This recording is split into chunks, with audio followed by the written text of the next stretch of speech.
In 11.4, we're just applying some rotational concepts to things we've already learned. And the first thing I want to take a look at is conservation of energy. Now, you guys remember from the roller coaster problems that we did that mechanical energy is conserved unless there is friction acting, and then it's changed into some other thing.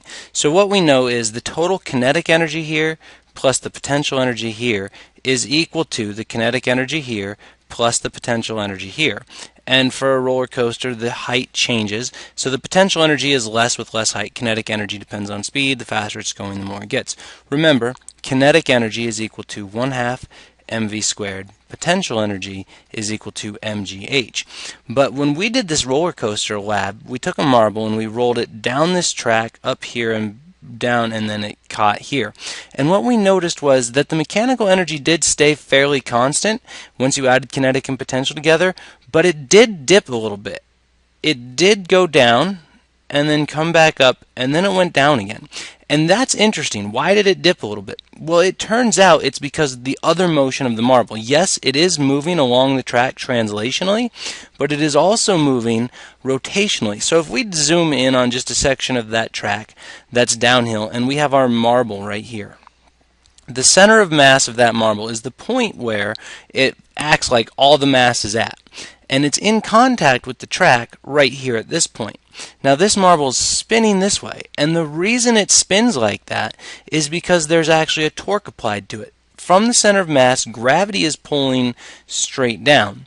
Here is my axis of rotation. It's rotating around this point. And so this actually gives me a force, this gives me a lever arm, and this causes this thing to rotate. Now it can't actually rotate around this point because this edge runs into it, this edge runs into it, this edge runs into it. And so what we see is the center of mass moves translationally this way, and the ball bearing actually rotates or spins around that thing. Well, just like kinetic energy is equal to 1/2 mass times velocity squared, there is a rotational analog of that. Rotational kinetic energy is the analog of that. So the half stays the same, mass is replaced by the moment of inertia, and velocity is replaced by omega squared. Now remember, there is a relationship between linear velocity and angular velocity. That is, angular velocity times the radius is equal to the velocity.